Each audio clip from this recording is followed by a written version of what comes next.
Meher Baba ki jai. Uh, let's start with my wish.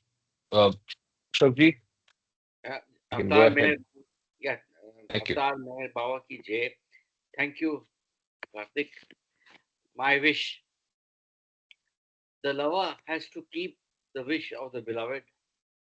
My wish for my lovers is as follows: 1. Do not shirk your responsibilities. 2. Attend attend faithfully to your worldly duties, but always keep at the back of your mind that all this is Baba's. 3. When you feel happy, think Baba wants me to be happy. When you suffer, think Baba wants me to suffer. 4. Be resigned to every situation and think honestly and sincerely Baba has placed me in this situation. 5. With the understanding that Baba is in everyone, try to help and serve others. 6. I say with my divine authority to each and all that whosoever takes my name at the time of breathing his last comes to me. So do not forget to remember me in your last moments. Unless you start remembering me from now on, it will be difficult to remember me when your end approaches. You should start practicing from now on. Even if you take my name only once every day, you will not forget to remember me in your dying moments.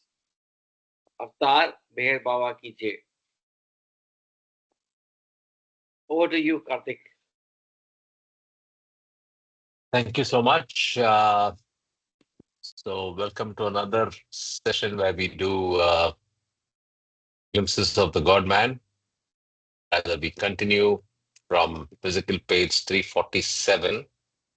This is, I forgot to send a reminder on our text platforms. Let me do that. So we are in session number 17. Yes, 17th session, and we are starting with page 347. So, Sanjay ji, are you in a position to start first, or Ashok ji, you want to do? I can. I can read. Yeah. Okay, please. We'll Especially about meanwhile Keshav send the Nigam. message out. Yes, Keshav thank you. Nigam, Please. uh, I was at his Samadhi on 22nd of this month. Wow. Yeah. So it was during the period that Keshav received a letter from Adi K. Irani requesting him to honor by paying the 11 rupee fee a registered mail parcel containing the book Avatar. Adi also wrote that the book was sent on the express wish of Meher Baba and mentioned that a wish of the master has a deeper significance. For the moment, Keshav failed to sense any significance in Adi's letter. Instead, the old mistrust of Baba flared up in his mind. He thought that Baba and Adi were befooling people to exploit the credulous for money. After a while, he realized his folly, and on the last day of the stipulated period, July 20, 1948, he gratefully paid the postage due. Thus, the first and the last days mentioned in the circular made remarkable changes in Keshav Nigam's life with Baba. The book Avatar was instrumental in developing in him an invincible faith in the avatarhood of Meher Baba. He felt so impressed by the book that he asked permission from Jean Andrill to translate Avatar into Hindi. It was later published as the series in Meher Pukar, the Hindi monthly, for the benefit of Baba lovers who could not read English. In short, every circular issued from time to time during Meher Baba's lifetime was an occasion for him to bestow his grace, love, and compassion on his dear ones spread all over the world.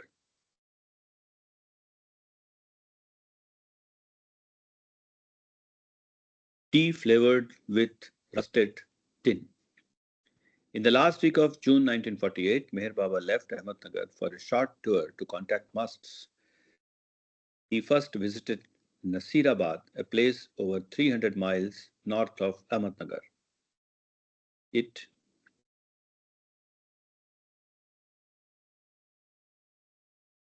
It was a special trip to see Zipra Baba, a must contacted about 5 years earlier. This particular must was first an ittifaqi, but later developed characteristics of Jalali and Madarzad type. Such a change is not common with musts, so Baba had put him in the category of freak musts of a high order. Repeatedly, Zipra Baba would partake of just a little of the food offered to him, then throw away the rest and simultaneously demand more. He would take just a puff or two of a cigarette, then lay it aside and ask for another, a peculiar characteristic. From Nasirabad, Baba journeyed towards Bombay. En route, he contacted a must who always repeated aloud just one word, Karak, which means anything or nothing. He was named Karak Mastan. It was difficult to know whether some musts were Hindus or Muslims, and this was true of Karak Mastan. The resident must at Mehrabad is a Hindu, although he is known to everyone by the name Muhammad, but has musti, the intoxication of love for God, any connection with so called religion. I can pause you here. I think we talked Yeah, about this topic when reading Wayfarers as well, right? In yeah, fact, we were seeing if the numbers were stacked more in favor of Muslims among the mass. And yeah. this is a new discovery. Were you aware that Muhammad was supposedly Hindu? He was a Hindu, yes, from Alibag. Oh, okay, okay, okay, He was from Alibag, okay. near, when you go from Mumbai towards Goa, very close, Mm-hmm. 1.5 hours from my Post. place. He was Okay, from that place, yeah. okay, Jay Baba, also in the earlier paragraph, it brings out that we should not question or we should not have any doubt on what Baba does. The earlier one, in earlier paragraph, uh, the person was a bit skeptical about the money which Adi K. correct. Rani had, you know, sent a registered parcel, a paid parcel. So, I mean, uh, Yeah, we have that to, was his initiation time actually. yeah, And So I he was went about through a to test. suggest that Keshav Narayan's daughter's son, Sahil, his good friend, and then we spent some time discussing about Keshav Narayan in Amirpur when I was there last week. Uh, wow. yeah, You've been on, so you've Nice. been, Sanjay ji, you've been traveling Hamirpur, then Samadhi. yeah, I went to Merastana. I also saw Ingota where Baba had given the darshan, Wow. very close to Amirpur. Yeah, Yeah. yeah. So next year, I think we should all plan and come together. I mean, Let's put make it. together. Yeah, Next year, Mela is in Merastana, where Baba okay. had declared himself to be Avatar on the 9th of January 1954 in the middle of the night. That's a very special place. From there on, he himself declared, he stopped the bhajans which are going on, and there was a night vigil which was on, and middle of the night he stopped all the bhajan, took out his takti, and dictated, "I am the avatar of the age," and three times Avatar Meher Baba Vijay was said. Oh, okay, that's besides the point. Yeah, Sure. Yeah. Yeah. Thanks Sanjay for ji, but, sharing. but the itinerary has to be decided, but you know the place very well. yeah, yeah, We'll, yeah. Of course, I definitely I'll do that. Yeah, yeah. Jai Baba. Depending on how many days you can spend, we'll plan it out. Yeah. Sure. Baba reached Bombay on June 30th. The monsoon was in full swing. On that night, the rains did not come in a gentle downpour but lashed the city in torrents. Yet by early morning, Baba was ready to go out to meet Marhatan Mai, a Mastani who lived near Karnak Bandar Bridge. As Baba, Baidul, and Iraj reached this place, they found the old woman in her late 70s, soaked to the skin, nonchalantly lying under a tree. Her uncared for hair looked like a solid thatched roof over her head. She was offered nice hot tea. She directed that it be poured into her old rusted tin pot, and then she drank it. What flavor it must have had was beyond comprehension. Then Baba visited Kolaba to contact Ramdas Maharaj, who originally had lived in Sindh, Pakistan.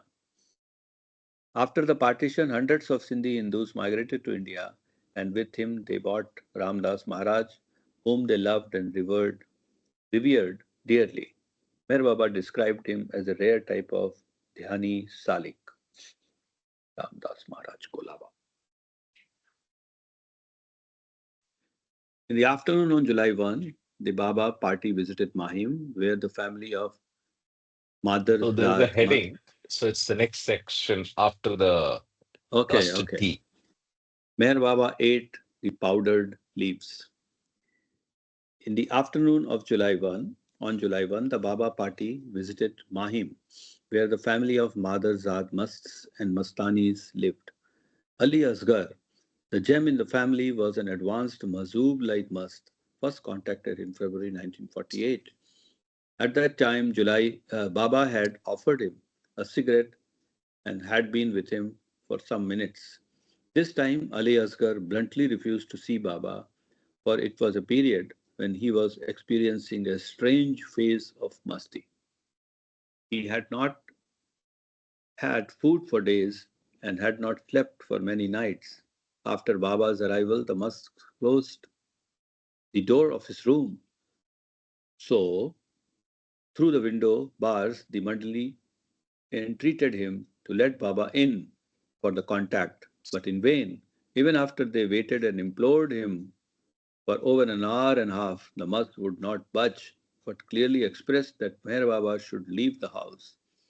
Baba had never contacted Must against their will. He at once left the place, but conveyed that it was extremely necessary to contact Ali Asgar as soon as possible. The party returned to Ahmednagar by July 2, 1948. When he left Bombay, Baba instructed a few of his disciples to see the eldest brother of Ali Asgar and get regular information as to whether the aggressive mood of Must was over and if he would permit Baba's contact. After a week, a telegram from Bombay was received conveying good news about the required change in the mood of the Must. The next morning, Baba and the same Mandali left Ahmednagar and reached Bombay by early afternoon. He instructed his party that in order to maintain the link with his last visit to Ali Asgar on July 1, the same route and routine should be followed. This was done, and the party reached Mahim accordingly. Upon visiting the house, it was noticed that the must was still unwilling to receive Meher Baba's spiritual touch. Again, a good many appeals were made through the window. After half an hour, Ali Asgar came out of his confinement and Baba sat alone with him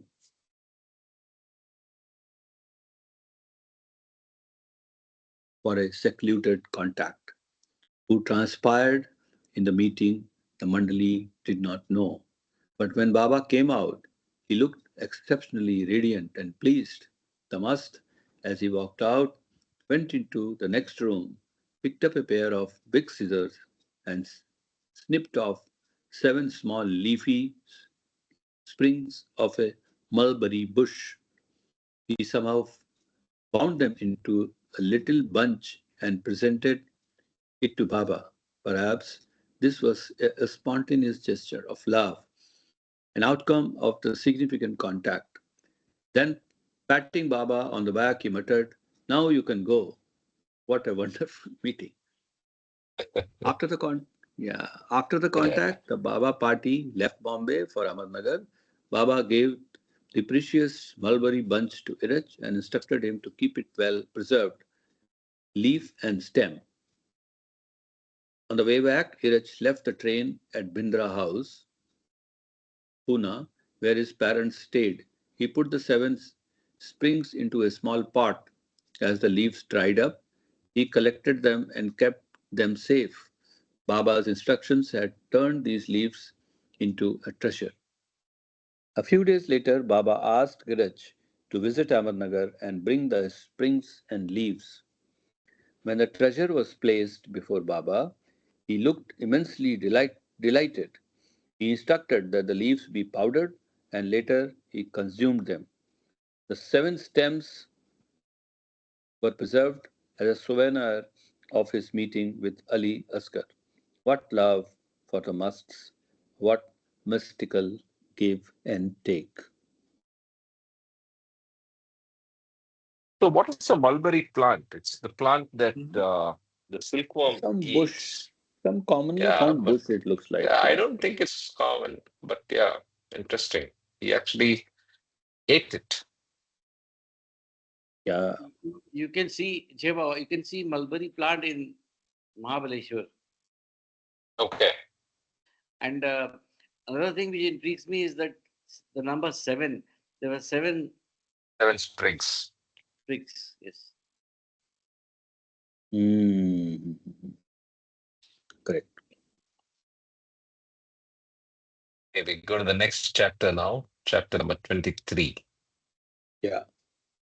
Good old musts of South India, 1948. Baba alone is. Mir Baba's meeting with Ali Asgar in Bombay on July 12, 1948 seemed so satisfying that he did not leave Amarnagar again for much contacts until August 10. A period of special working for Baba was over by July 20. A few days earlier, two of Baba's Western disciples, Delia Delon and Jean Andrel, arrived in India. Their last stay with Baba had been in 1937 at Cannes on the French Riviera. A decade had passed, and after such a long time, they were naturally eager to see the master when they arrived in Bombay on July 15. They were warmly received by Baba's people, although they were anxious to reach Amarnagar as soon as possible. They were told Baba's instructions. They were to be at Mehrabad on July 19 and they would not see Baba before August 10. Thus, out of their 3 months stay in India, 3 weeks were to pass without seeing Baba. The master had his own ways of arousing and composing the feelings that lie deep within.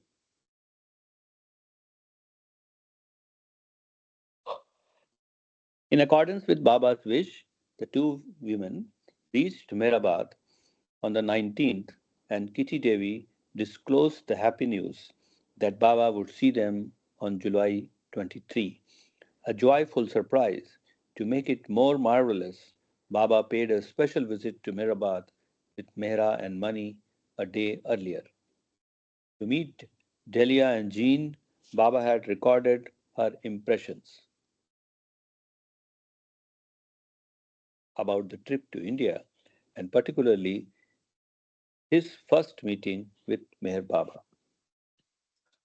July 22, the great day dawned. A lovely sunny day.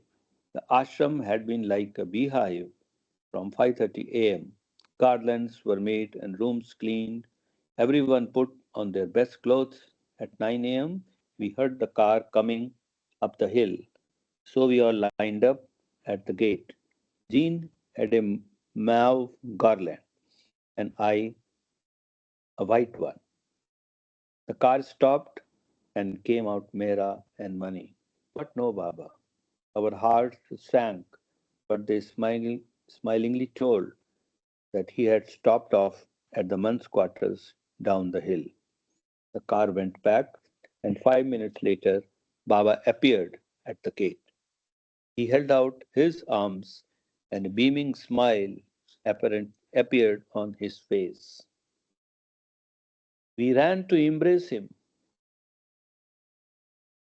There was a First line. and the years fell away, and all our problems and heartaches. Time stood still. Here was reality. Only those who have had the felicity of being thus embraced can understand the extraordinary feeling of happiness it brings to be thus enfolded in love. He walked towards his room, and at the steps, Masi was waiting to perform the ceremony with the coconut, symbol of sacrifice.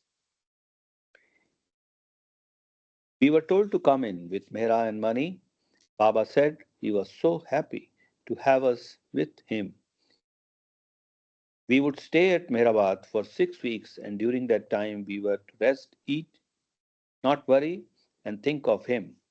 And when we moved to Pimpalgaon, we would be kept busy all the time. He said that he was very, very tired with the weight of the universe on his shoulders.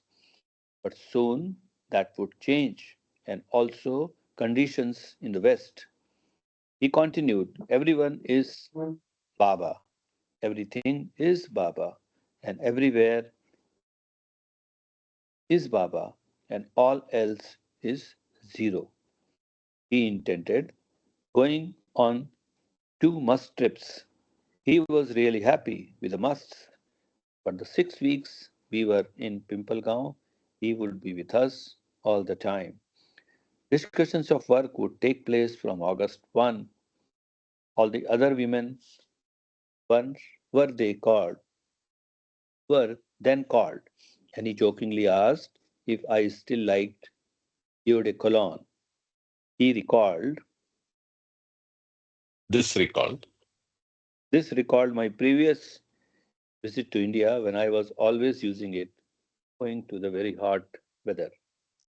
Baba walked around to inspect our quarters, and with that sweetness so characteristic of him, said we were to have everything we really needed. He showed us the inside of the dome, the present dome, which had been built over the spot where he had stayed 7 months in seclusion, taking only coffee. He instructed the rest of the ashram, embraced us, and drove off. He stood outside the gate and watched. We stood outside the gate and watched the car disappear. Jai Baba. So it's from Kitty Devi's Recollections, Recollection. The Awakener, Yeah. uh, Volume 6, Number 2, 1959, page 28. So we can also rotate the reading point. Thank you so much, Sanjay. Jai Baba. Jai Baba, Jai Baba. Shruti, you want to read? Yeah, yeah. Avatar Meher Baba ki Mehera, the chosen one. Delia continued. Not having seen him for so long, we noticed quite a change physically. He looked more powerful, and though the love and humor were still in evidence, we felt that the emphasis was on the impersonal aspect of God. His hair was less thick, and his face seemed very suffering at this period of working, though full of power. With the exception of Mehra, all were told that they were not to touch Baba. Some say that spiritually Baba works on all femininity through Mehra, and others say that she represents his feminine aspect. Certainly, he has always said that. Sorry, he has always said that while others are very near and dear to him in varying degrees, she is the chosen one, the purest of the pure. After this meeting, I felt so calm and happy. A feeling of peace pervaded my being as if a benediction rested on my head. I knew it was right for me to be there at this moment, but not before. I just had to be plunged more deeply into Maya and come to terms with certain aspects of myself. Had not Baba written to me during the war, "You are nearer to me where I want you than if you were next to me physically where I did not want you. When we met again, you will be changed, Leila." The Persian name Baba gave me, meaning faithful one, and yet the same. 93 cross reference. That's Kitty Devi Recollections, page 28 to 29.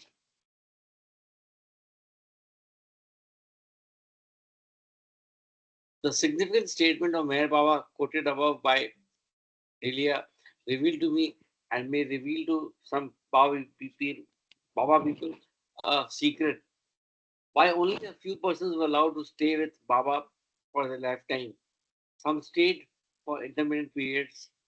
Many just had a glimpse of him, and the remainder did not see him physically. This does not mean that all those who stayed with him were spiritually more advanced, while those who did not were spiritually backward. Whatever was in his divine plan has come to pass, and what else could be his perennial plan than to enkindle the latent spark of divinity in each at the ordained time, befitting the discoverer of each. Nevertheless, we are all equidistant from the center, Baba, the infinite.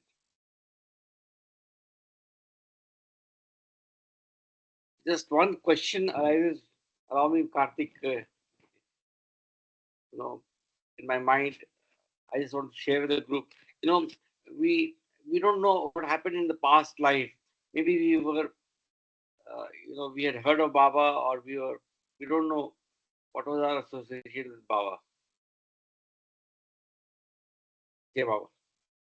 Meher Baba, the real refuge. On July 20, 1948, hundreds of Baba's followers concluded the period of observing one or more of the orders in the circular previously mentioned. Now they felt all the more eager to meet Baba in person. Requests and appeals for darshan started pouring in through letters and through the mandali. Baba, however, permitted only a few persons, mainly from Pune and Shulapur, to be with him for about an hour at Mehrabad. Those a long distance away were not summoned. The day set. Karthik, can you raise this? For, for darshan was July 23rd. Once a person received Baba's darshan, he would feel greatly drawn to him and wish to see him again and again. At least I felt that way. After 5 days with him at Nagpur,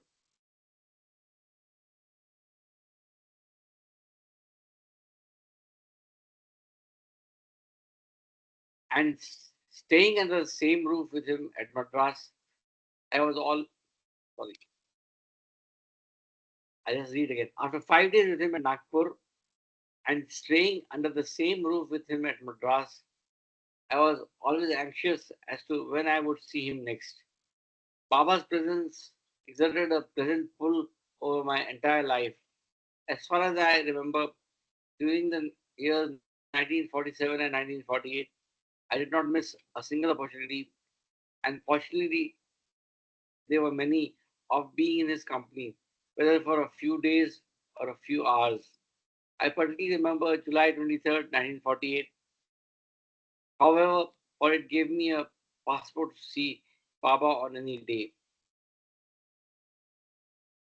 Any questions or observations or comments? Continuing. By the third week of that July, I had learned that a small group of people from Sholapur, 80 kilometers south of Kurduvadi, was to visit Mehrabad for Baba's darshan. I wrote to Adi Senior who directed me to contact the group leader at Sholapur. I did so by letter and asked him the possibility of my joining his group en route to Ahmednagar. I also put in an application to the headmaster for a day's leave. He did not approve it on the grounds that the school inspection was due on any one of the coming days. He was newly appointed and I was not well acquainted with him. So I did not tell him that I wish to visit Meher Baba, but just said that I had some urgent work and would he please grant me the leave. My last word ended on a pleading note, but he flatly refused. Something inside me crumbled and it was hard to pull myself together. Will I not have your darshan? I implored inwardly. The passenger train carrying the Sholapur group was to pass through Kurduvadi at midnight. Greatly disappointed, I went to the station to bid farewell to my friends and to request that they convey my salutations to Meher Baba. As I told them of my inability to join them, they expressed regrets at my bad luck in missing the August darshan of the Master. When the train was about to start off, one elderly person in this group spontaneously said, the headmaster has no right to deprive you of the blessed darshan of the Master. Is a day's work at school so weighty and the opportunity to meet Meher Baba so petty? Get to the train. Is Baba not capable enough to convince your boss? Just then the train whistled and I impulsively got into the compartment. As we moved out, I shouted to one of the railroad employees whom I chanced to see, who knew my mother, tell her of my departure for Ahmednagar. As the train sped on, thoughts of school and home were brushed aside, and the delightful prospect of seeing Baba made me immensely happy. I had no ticket, no money, just the ordinary clothes I was wearing, but it did not worry me. My friends were there to help. Above all, confidence in Meher Baba was my real refuge. I take a Wow. pause here. Um, Sorry, can't Yeah. say. Yeah. Go ahead. I'm saying it's the divine magnetism of Meher Baba. Even at the Samadhi, we try to do the darshan again and again as much as possible. And here it shows that, you know, this person did not have leave, but it was just the magnetism that he wanted to have a darshan with Baba that made him board the train. Yeah. Without any plan. Amazing. Amazing, yes. An hour of darshan at Mehrabad. At Dawn Junction, we had to change to the train for Ahmednagar. By early morning, I was able to send from Dawn a telegram to the headmaster regarding my absence, and there we met the Baba Bhajan party from Pune, led by the late R.K. Gadekar. It was an added joy to hear them singing so devotionally, even in the train compartment. Because of some mechanical fault, the train stopped that day just in front of the Mehrabad ashram, which is neither a flag stop nor even a level crossing. With cheers of Meher Baba ki Jai, we left the train. Upon hearing the cheers, a few people from the ashrams came out to receive us and give us the good news that Baba had already arrived from Meher. Handshakes and embraces continued to reach the main building.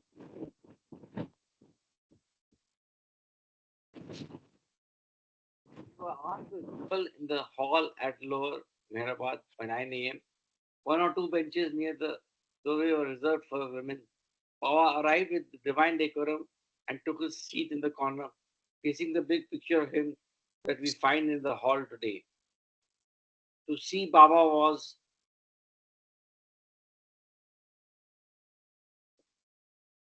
to see beauty informed, and as he sat there, He looked radiant. In his vibrant presence, our senses were made active and alert, particularly seeing and hearing. Every eye was on him to catch his loving glance or gesture.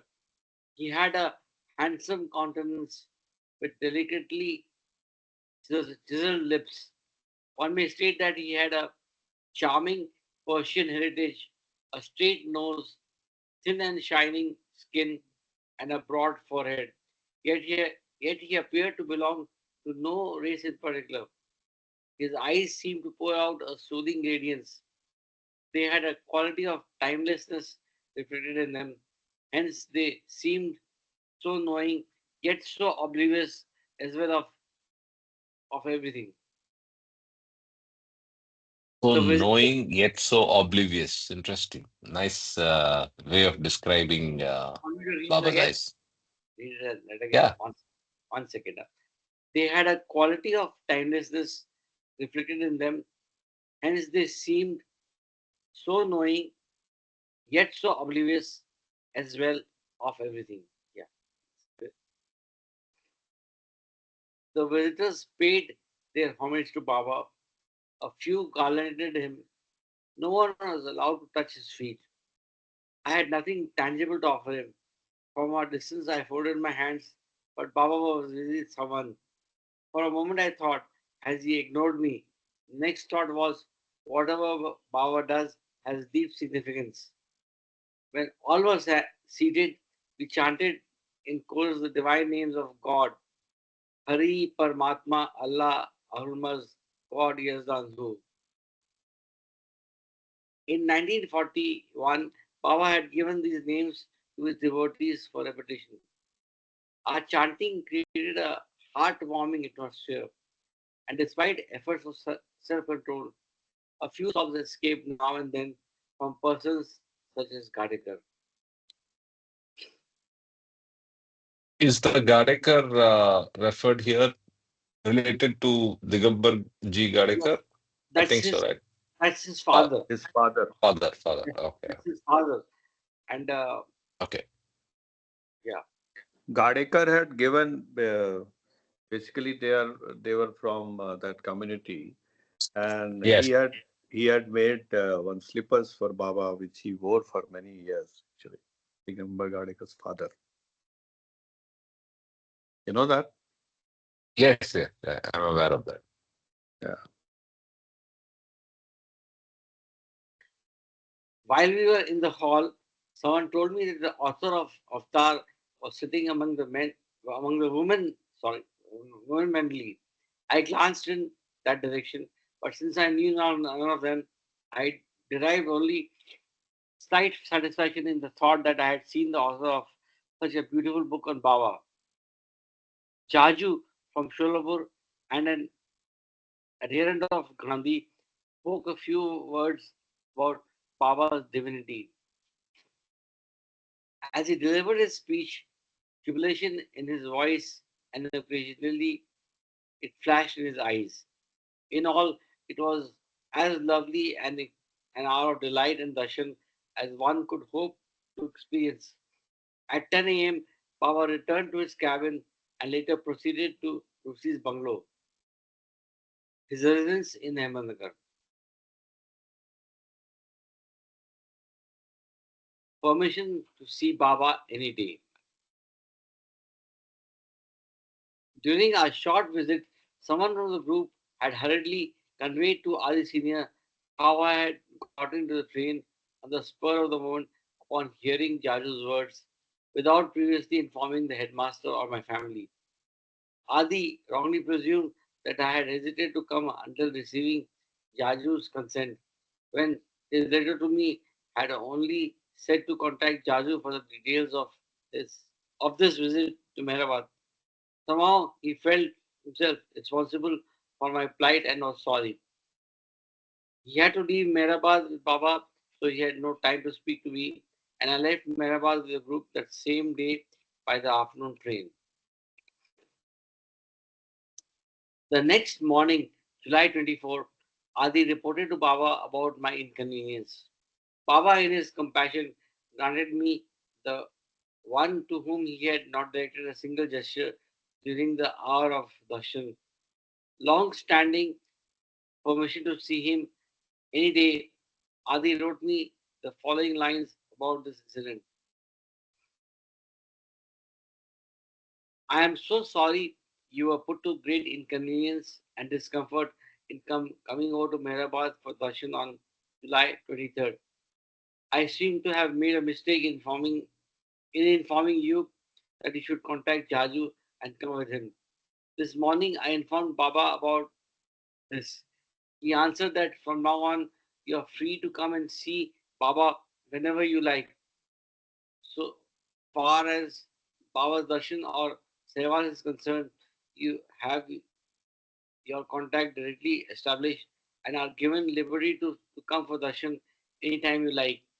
The only thing you must do is inform us of your coming 2 days before your arrival. Baba sends his dear love and blessings to you. This letter was a surprise, a sweet surprise. Baba was clearly conveying to me that I had established a direct contact with him. What a consolation and good fortune. Baba could use any situation for showering his grace. So this seems that this incident was uh, you know was Baba's way of having a direct contact with him. Yes, and also giving him access, which is, I think, rare, mm, Yes, to be able to go anytime. Yeah. a free pass, a free golden pass, Yeah. say Baba. As I look back, I find that Baba did not deny me darshan or saivas even during the periods of his strictest seclusion, including the one prior to the dropping of his body.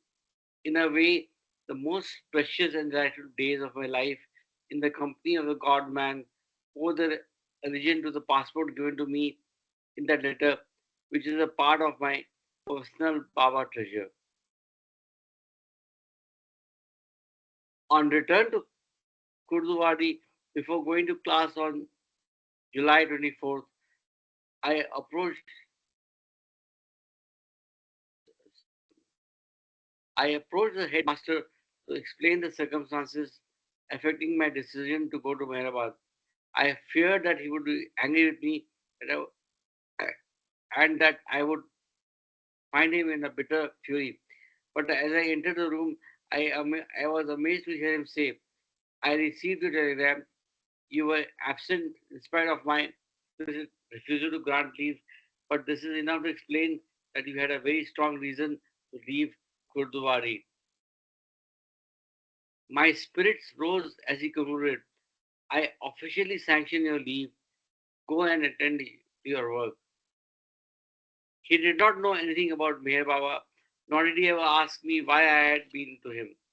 He was not in the least interested in saints and masters.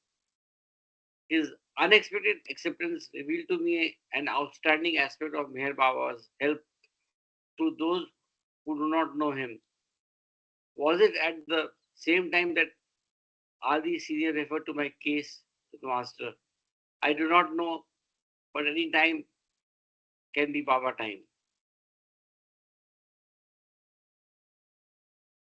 Musts present loaves and mangoes. During the last week of July and the first week of August 1948, Baba paid some visits to Mehrabad. On August 5th, Elizabeth Patterson, who had been to the United States, returned to India. Baba was mostly busy with the Westerners, perhaps in connection with the Myrtle Beach Center and his impending visit to the West. With the usual Musk team, he left Ahmednagar by August 9 to contact the Musk in the south of India. Baba's favorite areas for contacting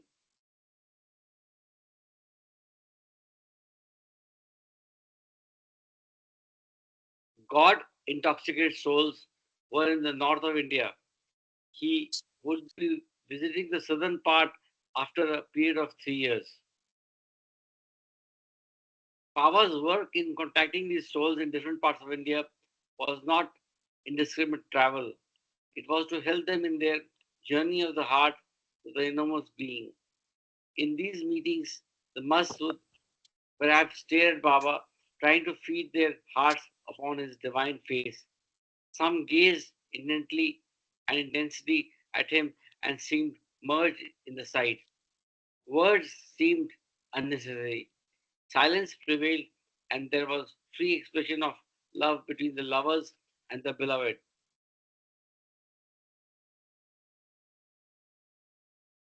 Baba was in Madras on August 9. Oh, sorry. Baba was in Madras on August 10th.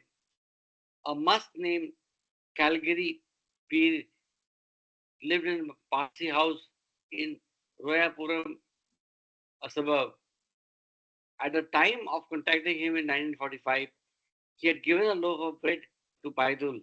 This time, he presented Baba with two fresh loaves of bread, but they were wrapped in dirty paper. Unmindful of the covering, Baba consumed the loaves to the last crumb. The next contact was Maulvi Sahib. He was regarded as the sorry, he was regarded as the chief of the mosque in Madras. At the end of the secluded contact, he presented the master with 6 mangoes which lay by his side. Unfortunately, they were not very sweet. Baba relished all of the fruit and asked the mandi to preserve the skin and stones.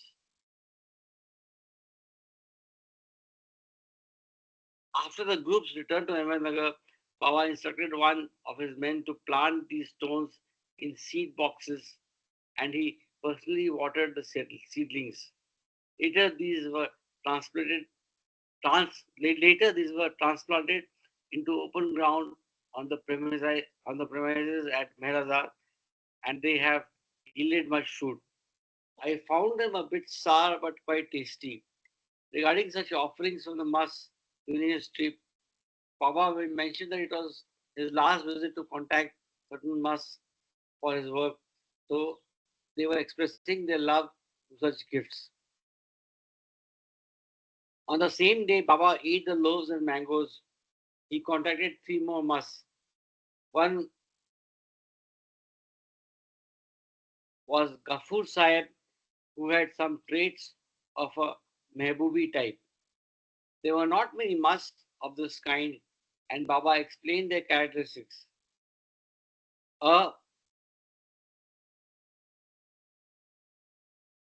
Mehboobi mosque invariably wears some article of feminine attire, such as a few bangles, a ring on his finger, earrings, or an old choli, a kind of bodice. He is always cheerful, and though he sometimes talks at random, he never, in contradistinction to a Jamali must, speaks in riddles. He loves pan and is moderately fond of tea and is fond of dancing. Cross reference So, 94.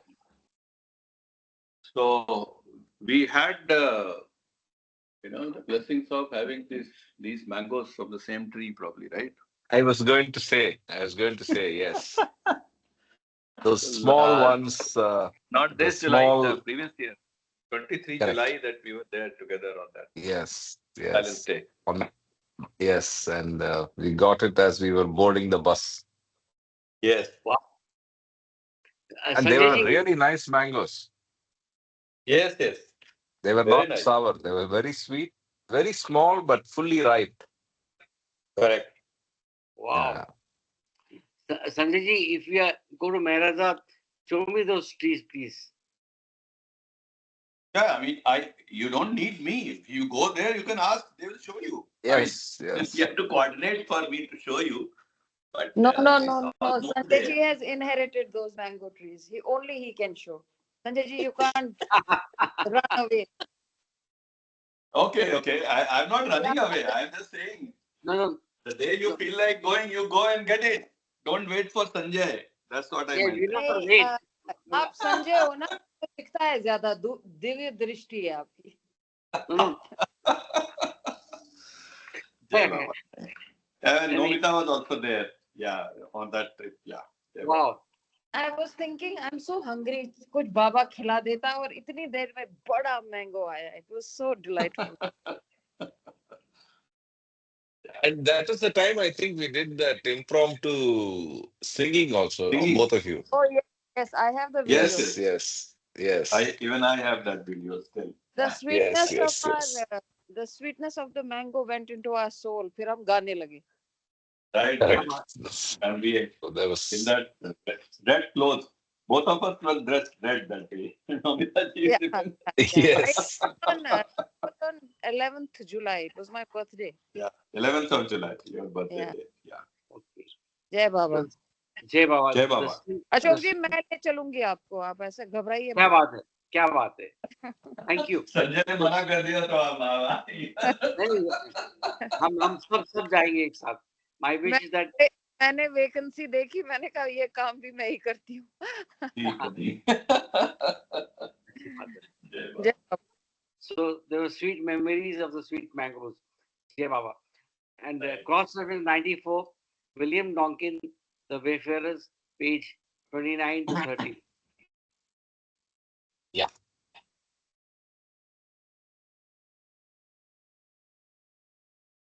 Moti Baba, the great must of Negapattam. The next day, It's actually Nagapatnam, but the sorry. British spelled it like that. No. You're reading as you should in English, but it's okay. Okay, Nagapatnam. That's the colloquial or that's the common way they address that. The original name, and then the English anglicized name is Negapatnam. Okay. Negapattam. Yeah. Thanks for that. The next day, Baba visited Moti Baba, who was residing in the house of a leather merchant.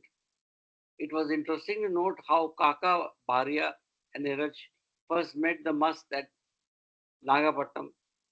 In 1939, while Baba was staying in Bangalore, he wished to have a must ashram, so he sent the two stalwarts, Kaka and Niraj, to find out inmates for this particular ashram. It was the rainy season and it rained particularly heavy in the south so that the roads were submerged. I just take a pause and I narrate what Dr. Gardekar said that whenever it rains, it also signifies that Baba's presence is there.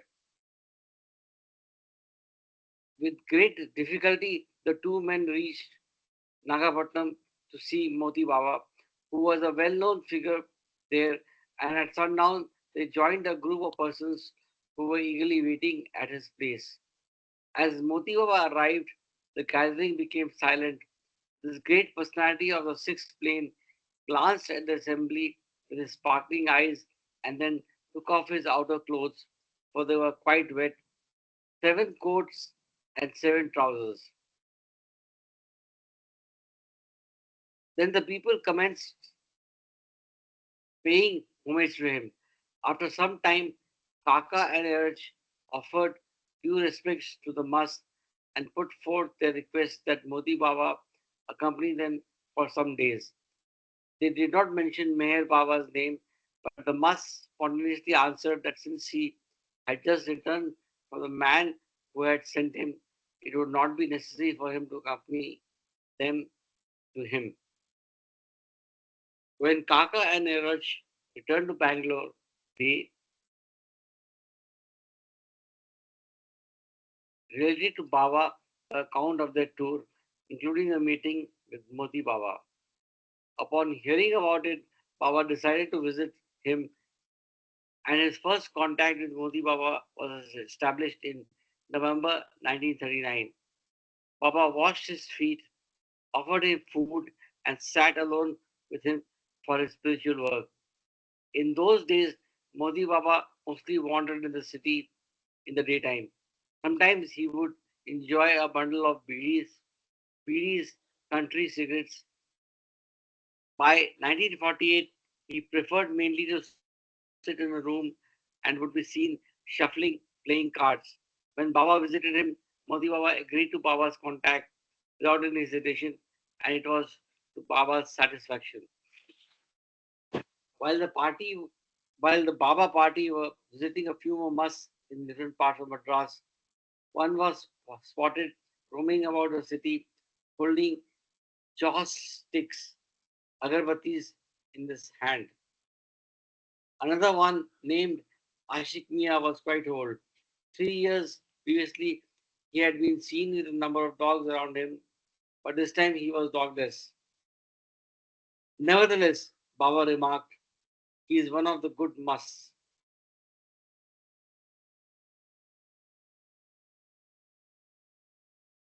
Chetty Baba, one of the five favorites. From Madras, Meher Baba moved on to the south and stopped at Trichinopoli.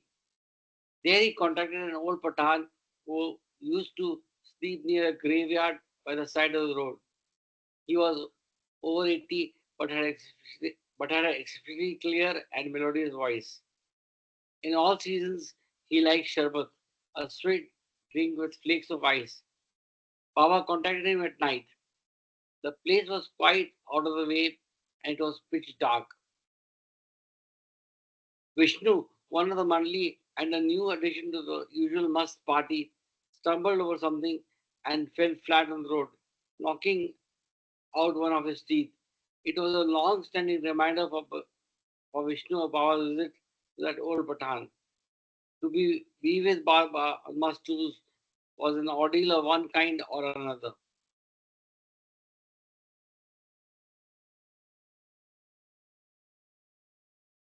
There's some heading there, good old must, whatever.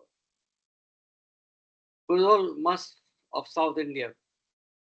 From Trichinopalli, Baba journeyed towards the end That's of. the chapter heading.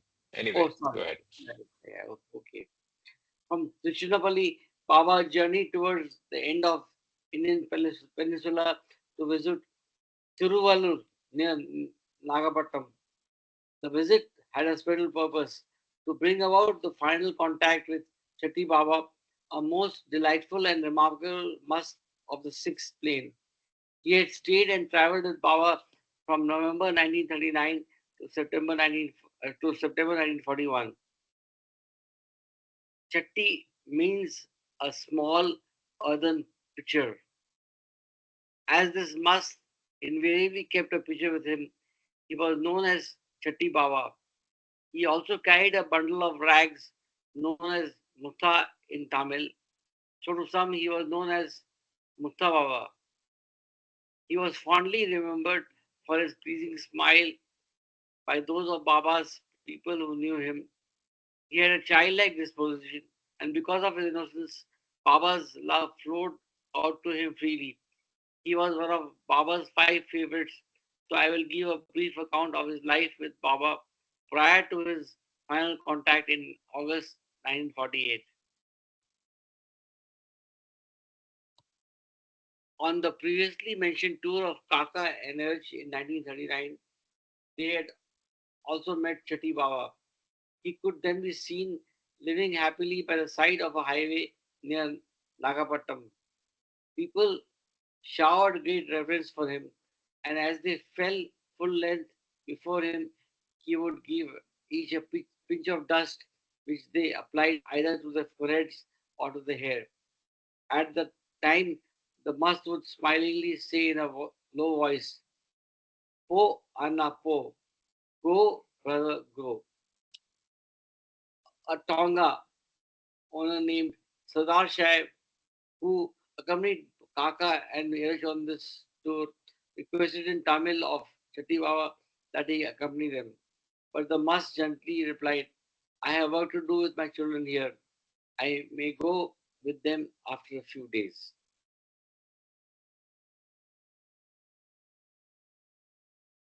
Chatti Baba's bath, a prodigious performance. The foregoing hint of Chatti Baba was enough for Meher Baba to make the trip from Bangalore to that distant city. After much persuasion, The must was finally won over and got a taxi bound for Baba's residence. From the very beginning, Baba's relationship with Chatti Baba outwardly consisted of giving him profuse baths. Baba would lovingly soap and rinse the must's body, and then bucket after bucket of water followed and was tossed over his head. Chatti Baba sat on a low wooden platform, chuckling merrily. The number of buckets of water would range from 50 to 200. Thus, each bath was a prodigious performance. Sometimes, after the bath, he would be found pouring handful after handful of dust over his head.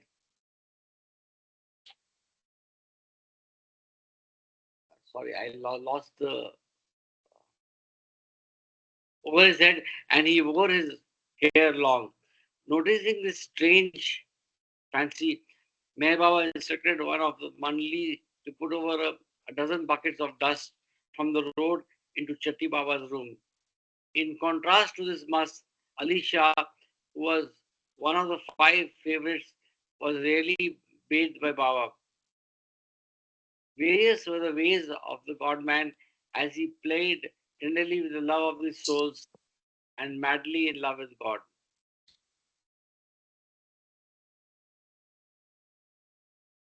It is worth noting that the baths did not affect Chatti Baba's health. He did not catch cold.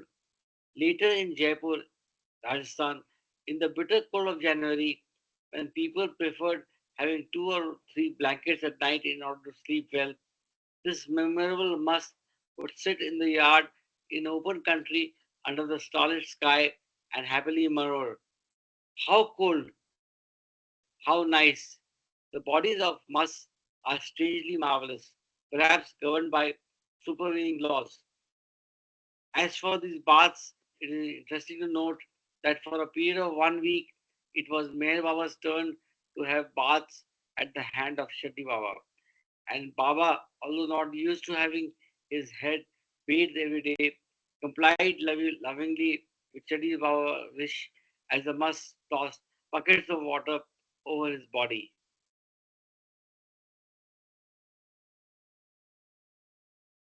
After Chatti Baba's initial stay at Bangalore, Mysore, which lasted for over 5 months, 1939 to 1940, he moved with Baba to Ranchi, Bihar, and then to Ceylon for a stay at Kandy.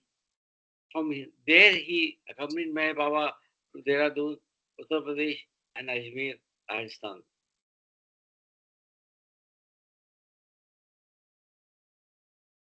In September 1941, when Baba's headquarters was at Panchgani, Chatti Baba expressed an intense desire to return to Nagapattinam by sneaking away towards Y. So Baba made the necessary arrangements to get the musk back safely and comfortably to the place of his choice. During Baba's visit to Nagapattinam in August 1948, the Mandli found Chatti Baba about 20 kilometers away from the city, nonchalantly lying in a field with his head resting on a bundle of rags. They were seeing the musk after 6 long years, and they noticed that he looked older and not really happy. Was he sorrying for something? Did he know that it was his final physical contact with the God man? Baba seemed quite pleased to meet this great soul of the sixth plane again, and he praised highly Chatti Baba's love for God. After this meeting, Chatti Baba dropped his body to live eternally with the beloved God in perennial union.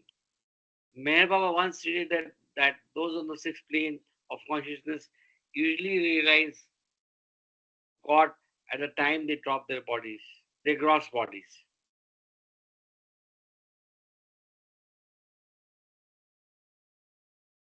So take a pause here. I can, yeah, I can take over as well from a reading perspective. Yeah, you wanted to say something. You wanted to pause and say something. Yeah, yeah. And also that, that Baba has said that those who are in the sixth plane, they are usually, it's a sort of a, they are prepared for,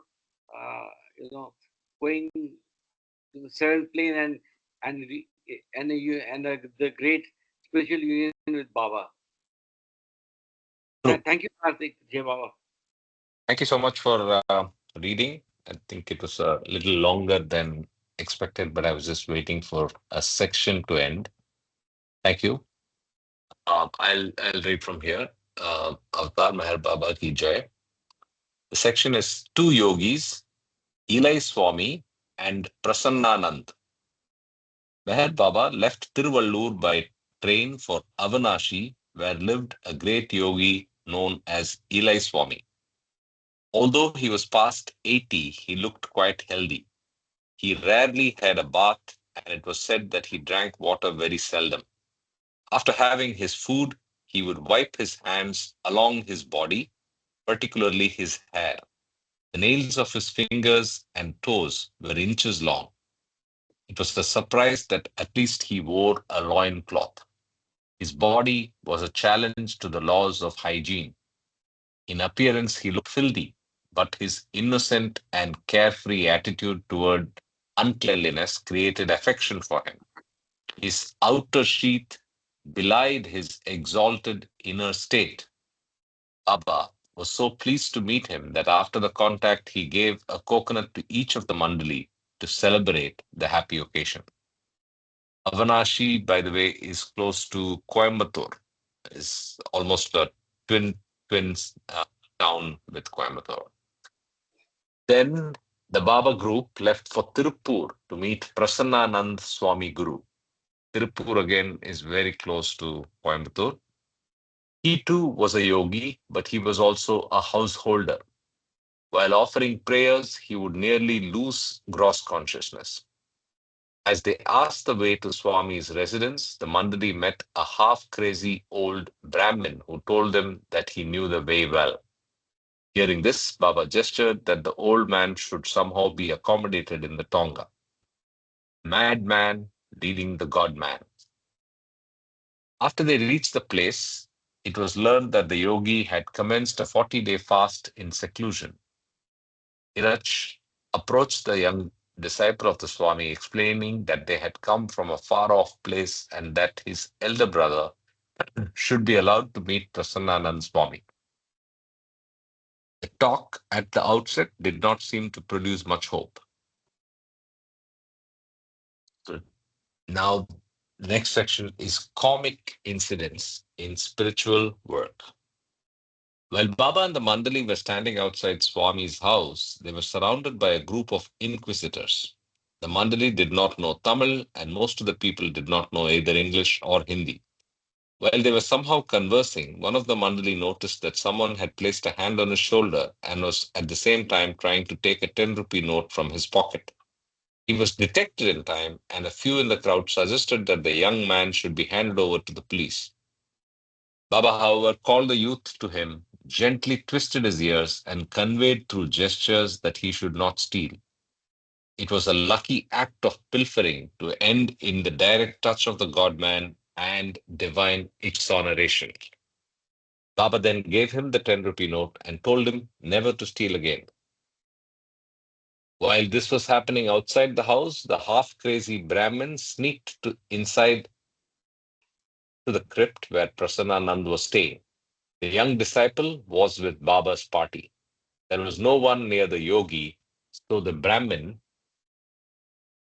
scribbled note after note in Tamil and passed them through the door slit to him. Meher Baba's identity had not been disclosed to anyone, but the old man pleaded vehemently that the visitors might meet the yogi. By the time Baba had told the young thief to go away, the Brahmin appeared and announced that he had been successful in convincing Prasannanand to give darshan to the visitors. As Baba entered the inner courtyard, the yogi came out of his cell and they sat quietly and silently near each other. Thus, Baba's object of contacting Prasannanand was fulfilled. The tours had hardships, but their own comic incidents and uncommon events too. By the third week of August 1948, the proposed work of that tour came to a close. With the significant and memorable contacts of musts and yogis in the south fresh in their memories, Baba and the Mandali returned to Madras to board a train for Ahmednagar. During a short stop in Madras, Baba took some time to meet one of his dear children, a God intoxicated soul named Ramadas Swami. He had been continuously sitting in the open under a tree for over 2 decades. At last, his penance and austerity were rewarded by the visit of the God man. In this way, Baba's must tour to the south of India ended, and he reached the headquarters at Ahmednagar by August 18. So that is the end of chapter 23. The next chapter is Correspondence with Meher Baba, 1948. Opening of Baba House. For about 2 months from the third week of August 1948, there was no plan to go on a must tour. So Baba invited the two visitors from the west who were residing at Mehrabad, Delia and Jean, for a stay with him in a bungalow at Ahmednagar. Mehra, Mani, Norina, Elizabeth, and a few others were already there. About this time, Baba was informed that construction of the Baba house at Mehrazad, Pimpalgaon, Malvi, was completed. Someone suggested having the housewarming function hosted by Baba himself. He agreed. So, on August 27th, 1948, the women disciples and devotees from Mehrabad and Ahmednagar and a few from Bombay and Pune were especially called for this occasion. It was a very happy get together in Baba's love. By morning, all had assembled at the rest house at Mehrazad. Baba house was built at its rear side. So, which is this? This is Baba house. Okay, Mehrazad. The winter morning warmth was quite pleasing, and the wind wafted the fragrance of flowers in bloom from a little garden supervised by Kakabaria. Later, the gardening work was directed by Mehra. Baba used to call it the Garden of Allah. Baba walked with ease and grace through the garden, and as he reached Baba house, a silver key was handed to him. He looked pleased and unlocked and opened the door. Baba was led to a beautiful couch inside the house where Gulmai, mother of Adi Senior, garlanded him, and a chorus arti in Gujarati was sung. Coincidentally, according to the Hindu calendar, it was the Gokulashtami day, the birthday of Lord Krishna. Was it symbolic to indicate that Baba House was to be the Vrindavan of this age? As wished by Baba, Kakabaria had prepared a short speech befitting the occasion, but none of the men Mandali was allowed inside the houses or the garden. In those days, the men disciples of Meher Baba were not allowed even to look at the women Mandali who permanently resided with him, particularly Mehra and Mani. So Kaka's speech was relayed from the men's quarters. Kaka wished that all should love and obey Baba wholeheartedly in all matters big and small. 11 a.m., the women who had assembled perched on the lawn for lunch, which was served on big banana leaves. The Westerners also ate in Indian fashion. It was a lovely sight. Baba's regal and upright figure, clad in a white sadra, moved through the rows. He would ask one if she liked the lunch, to another, he would gesture to do full justice to the special dish. It was a simple way of conveying his intimacy. By afternoon, everyone returned to Ahmednagar. The day was indeed memorable for those who participated in this function. In 1949, as wished by Baba, the entire property known as Mehrazad was transferred to the name of Nariman Dadachanji, one of the intimate Mandali. Baba presented to him and his dear wife Arnavas the silver lock and key of Baba House. The blessed couple always regarded these things as a souvenir of love from this hallowed dwelling. Nariman, the owner of Mehrazad. It was Nariman's wish from the beginning to maintain Mehrazad as an ideal place for Meher Baba's quiet spiritual work, and he did this to Baba's entire satisfaction. Baba often conveyed to the resident Mandali the united love of Nariman and Arnavas for me is matchless. In January 1969, Meher Baba dropped his physical body to live in the hearts of his lovers. This was a vital incentive for his devotees spread over the world to visit Meherazad, and this quiet residence began to buzz with Baba boys and girls from different nations in the east and west. In view of this changed situation, Nariman renovated the old building and erected a few new constructions. Nariman's love for beloved Baba helped him keep up the beautiful atmosphere of Baba's residence. What made Nariman do all this so unselfishly? It was his acceptance of Baba as the God man in a simple and natural way, as the sunflower accepts the sun. He once remarked, I met him, fell in love with him, and I followed him. This happened when he was quite young, an incident as far back as 1928. After finishing his school's final examination at Karachi, Sindh, Nariman visited Bombay to meet his family in Rustumbag at Baikala. Because of Nariman and Arnawaz's uncle Chanji, Meher Baba's secretary Framrose H. Dadachanji, all members of the family had been drawn into close contact with Baba.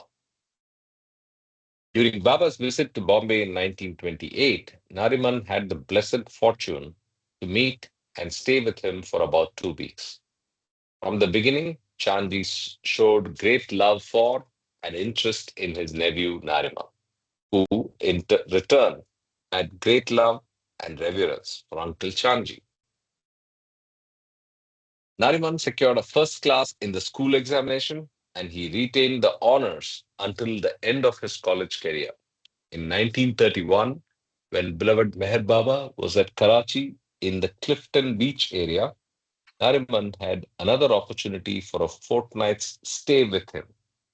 In a way, this was a quiet, close sahwas, silent participation in any work whenever possible. Nariman never had any questions to ask Baba about spirituality.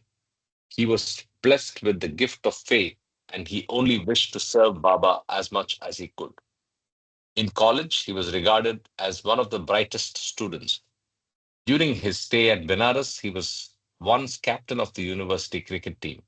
He played tennis well and was equally good at chess. These interests helped him to be good company for Meher Baba in many ways at different periods. He was the top first class in BSc and also MSc, so he was awarded 2 scholarships to continue his education abroad. He had to make a choice and decide whether to enter a university in the United States or United Kingdom. Finally, he selected Manchester and sailed for England in 1937. In the same year, 1937, Meher Baba stayed at Cannes on the French Riviera for about 5 months. Baba cabled Nariman to come to Cannes for a stay of 2 weeks. Baba was slowly revealing to him the different aspects of his work. In due course, Nariman finished his education in England and obtained an MSc in technology. He also earned a merit scholarship that entitled him to study in Germany for the next 2 years. He wrote to Arnavas, his intended partner in life, about his plan to go to Germany. It was May 1939, and Baba's headquarters was at Jabalpur, Madhya Pradesh. When Arnavaz was reading Nariman's letter, Baba unexpectedly came in, looked over her shoulder, and asked her the contents. Upon hearing it, he asked her to convey to Nariman the following instructions: don't proceed to Germany, return to India immediately. Nariman had in mind starting a good business in colors and chemicals in Bombay. He had been counting on gaining some practical experience and guidance in this matter during his stay in Germany. When he received the letter from Arnavas, at the outset he felt a bit hesitant, for he would have to forego the scholarship if he cancelled his visit. But the next moment, his love for Baba made him change his plans. He contacted a shipping company to book passage for India, but he was informed that he would have to wait for about 6 months. It was difficult for him to while away such a long period, but he was helpless. Then suddenly World War II broke out on September 3, 1939. And what a coincidence. Within a fortnight, he got a letter from the shipping company stating that a berth was available and would he like to sail for India. Nariman jumped at this. Baba sent opportunity and reached Bombay. Had he visited Germany as planned, it would have been impossible for him to leave until the end of the war in 1945.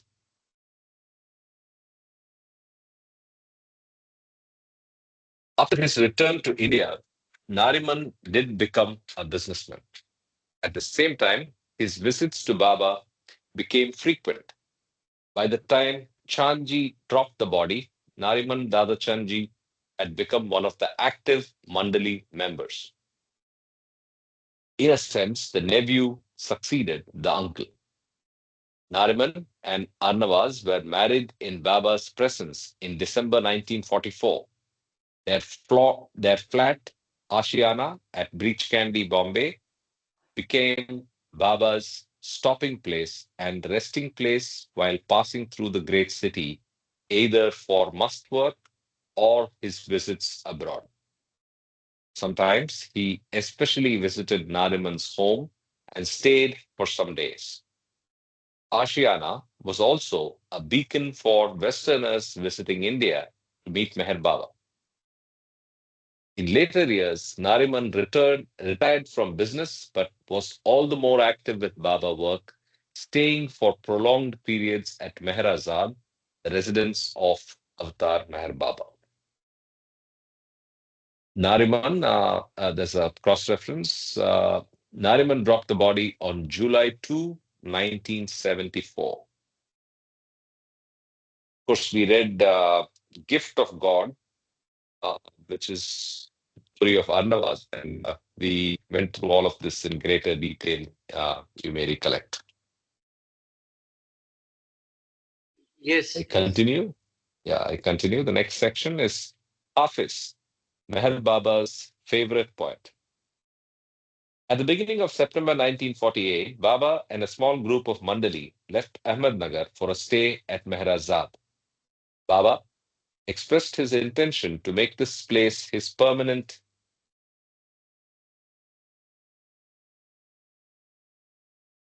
residence for all the years to come. Formerly, during his short stays at Mehrazad for a night's rest and work, he either went to Ratan Gyara's house in a nearby field or occupied one of the rooms near the quarters of the men Mandali. But now, every night at Baba House, he began going upstairs. There are two big rooms there and a spacious gallery facing north. Baba usually occupied the room at the west end, and in the adjacent room, as per Baba's instructions, one of the men Mandali invariably kept awake and attended to him whenever he clapped. Even after the second auto accident in December 1956, Baba preferred to be carried in a sedan chair to the second floor of Baba House. From then on, the night watch was allowed to be in his room. After a decade or so, Baba agreed to repeated requests made by his personal physicians, Dr. Donkin and Dr. Goher, in 1959. He consented to stay in the room on the ground floor, now known as Baba's bedroom or resting room. It was in this room that he finally dropped the form he had donned for this Advent.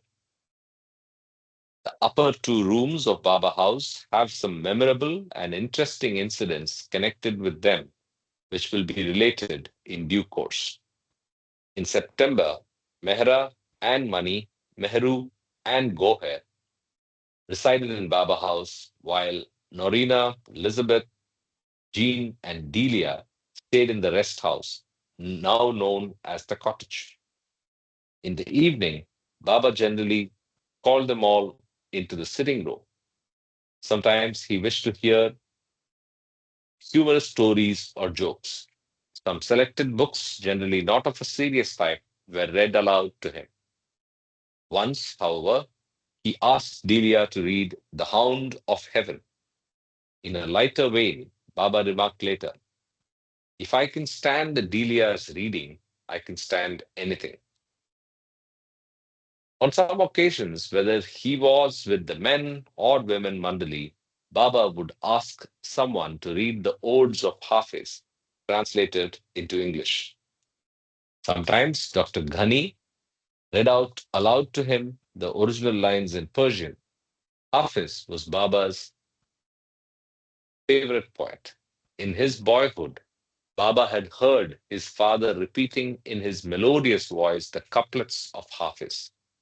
He listened to the lines so attentively that he could repeat some of them word for word.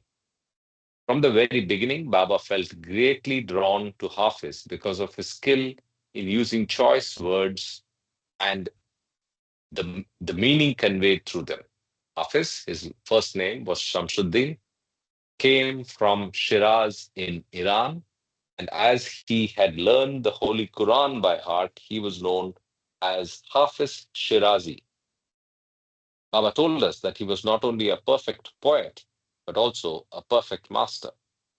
The book in which his couplets are compiled is known as the Diwan-e Hafiz. Some regard him as the greatest lyrical poet, but in his ghazals, he has symbolically and allegorically described the experiences pertaining to the different planes of consciousness. Hafiz, 1320 to 1388, was the son of a coal merchant. During his stay in Guru Prasad, Pune in the summer of 1963, Baba conveyed the following information about Hafiz to his devotees.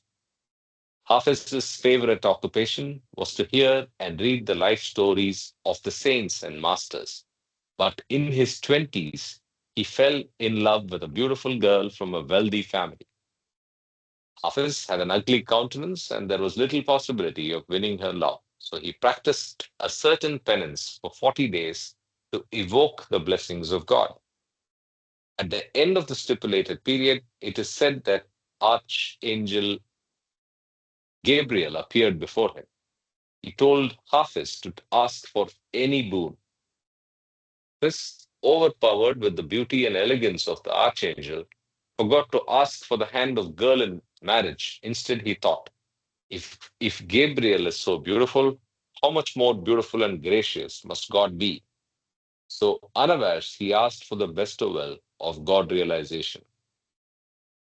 No angel can grant this favor, hence, Gabriel directed Hafiz to utter a perfect master.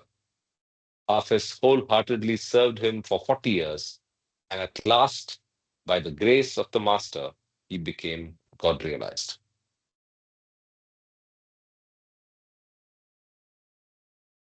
Baba always rejoiced heartily while listening to the couplets of Hafiz. And occasionally, he would explain a line or two to divulge the depth of meaning contained in the couplet. He loved Hafiz dearly. A day prior to the dropping of his body, Baba expressed his wish that the drawing paper on which three of Hafiz were written in Persian, along with the English translation, be brought from the sitting room of the men Mandali to his room in Baba House. Today, we find this paper framed and displayed on On one of the walls in Baba's bedroom at Mehrazad, Baba often expressed through gestures. Hafiz, as a poet, is unique, matchless, and with a slight change, we might say Meher Baba's fondness for Hafiz was matchless. Okay, maybe we stop at this subsection. Any thoughts on Hafiz and the reading of today?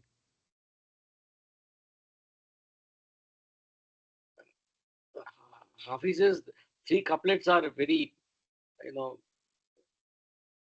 very interesting, and it's there on Baba's cabin. So while I was doing the Baba's cabin duty uh, in the Amar Didi, I used to read them, and so I don't know. It's really it's really been discussed in this forum as well, and so I think they are phenomenal. Those couplets. Jai Yes, Baba. yes, yes, yes. Great. So thank you so much. And we will continue the discourses journey tomorrow. Look forward to seeing you in the morning. And have a great Saturday. And thanks so much for joining. Jai Baba. Jai Baba. Jai Baba. Jai Sad Baba, Meher Karthik. Jai Baba Baba. ki jai. Jai Avtar Baba. Baba ki jai. Yeah. Bye. Jai Baba. Thank you. Thank you. Thank you so much.